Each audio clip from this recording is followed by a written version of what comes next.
First, I just, I know this is a lot to process. So I really first want to ask you, hours after this shooting, how are you mentally? Because I mean, a lot of people are a loss for words right now.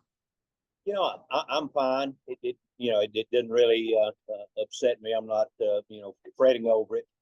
As elected official, this is always on your mind. I mean, I get death threats constantly. I'm usually armed. I wasn't yesterday because I had to fly up, and of course they won't let you take weapons into the rally. So, but I'm fine. I'm fine. Uh, it, it, it was quite traumatic for a lot of people. I would have to agree. I was about 30 feet from the president on the front row standing up, and a gentleman behind me got hit in the head, and he died. A woman was hit in the chest. She's still in critical condition. And then there was another young man sitting behind me that got grazed across the neck. So I didn't know any of this until the shooting was over.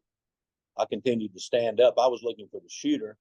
I didn't really think I was in danger because I thought, well, he's not shooting at me. I'm okay. But apparently, I was in the crossfire and didn't even realize. And can you paint me a picture? Because you did tell me that, right behind you, a man was shot in the head who died. I mean, all this is happening around you, but let's start from the beginning. You get in and you're listening to Trump speak. Did you know initially that these were gunshots ringing out?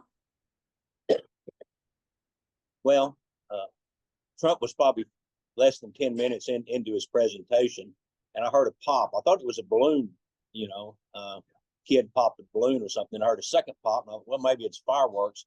By the third one, I knew that it was gunfire. So I turned to look at Trump to see if he had been hit. And he was turned looking at me. He had just turned my way.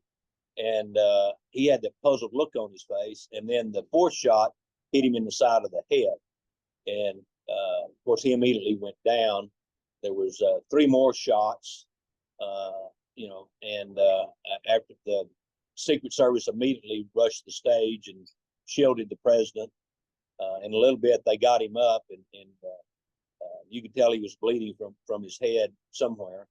And I thought he'd been shot in the body a few times. But thank goodness that wasn't the case.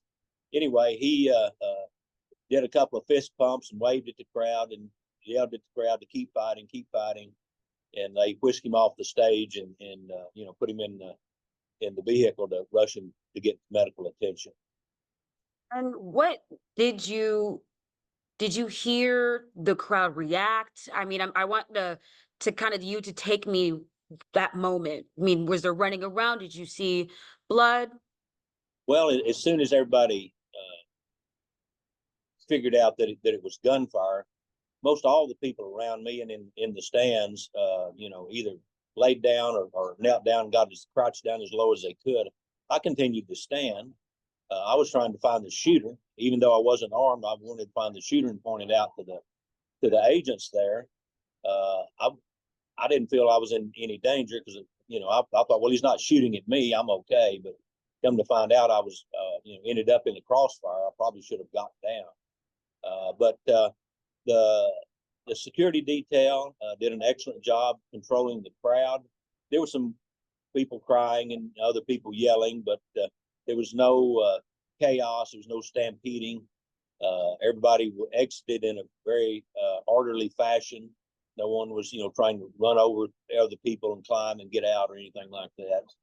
People were mainly concerned about getting medical attention to those that had been hit. That was our greatest concern. Just about everybody in the crowd to get medical attention in there. It took a little while because the crowd, was about 40,000, and no one knew if the shooter had been subdued or not at that time.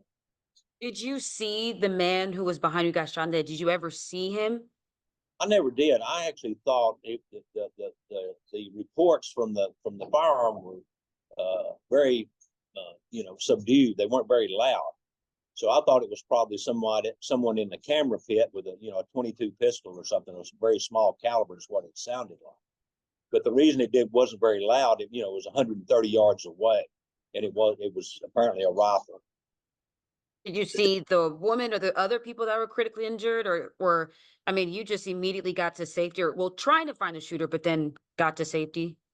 Well, I didn't go anywhere. I mean, no one went anywhere. You had basically just stand in place. They, shut the perimeter down until they figured out, who the shooter was. Was there more than one? I actually thought there might have been a crossfire, but apparently it's just one shooter now that the details are coming out. Do you ever imagine you would be in a situation like this? You said that this in your career, it's always in the back of your mind. Well, this, unfortunately, I guess this doesn't happen very often. It's been 40 something years since we've seen an attempt on a president or presidential candidate's life with Reagan. But you're always thinking about it, because it's elected officials. Even at my level, I get death threats, quite often. So you're always aware of your situation. You don't talk about it, but you're always looking and wondering and trying to go through the crowd, and back of your mind, you're trying to figure out where the exits are, and you try to be prepared. In other words. How long did it take you to get out of that area and get to, I'm not sure if you're at the hotel or just how long did take for you to get out of there? Well, to get out of the stands, it was probably 20 minutes.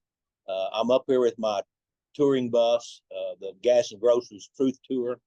I'm headed to the Republican National Convention from here.